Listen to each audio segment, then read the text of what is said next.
La population, les caractéristiques et la scolarisation.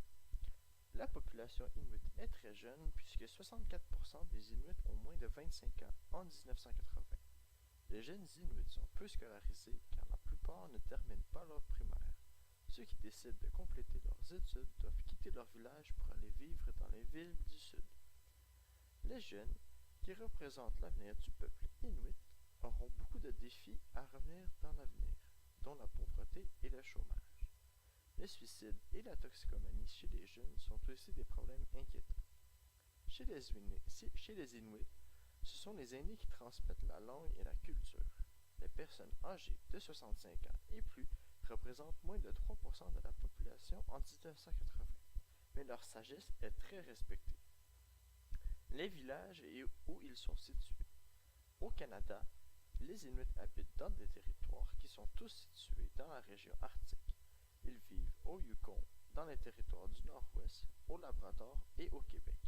En 1980, environ 5000 Inuits habitaient le Nouveau-Québec. Les 13 villages sont tous situés au bord de l'eau, sur la côte de la baie d'Hudson, autour de la baie d'Ungava et le long du détroit d'Hudson. Kuujjuaq est la communauté la plus importante du Nouveau-Québec. Administrer un village inuit. En 1980, les Inuits habitent des villages dont le fonctionnement est semblable à celui des autres municipalités du Québec. Ils n'ont jamais vécu dans des réserves comme le font d'autres nations autochtones.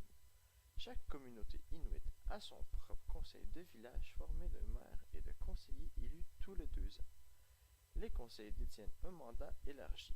Ils s'occupent des services municipaux comme l'approvisionnement en eau et la vidange des fosses septiques. Ils offrent aussi des soins de santé et des services sociaux comme l'aide aux aînés. Ils sont appuyés par des communautés responsables de la chasse et du piégeage, de la pêche, de la santé et de l'éducation.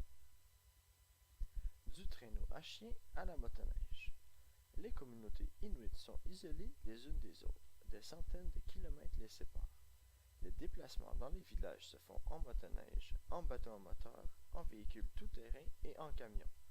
Les moyens de transport traditionnels comme le kayak et le traîneau à chien sont toujours en usage par les Inuits. Toutefois, la motoneige remplace fréquemment le traîneau à chien. Les Inuits ont su développer plusieurs outils et trucs ingénieux pour s'adapter à leur milieu de vie. Il suffit de penser aux moyens de transport. Kayak, Wimac, Camutique, à l'habitation igloo, aux vêtements ou à d'autres projets, lampes à huile en stéatite, lunettes de neige. Created using Powtoon.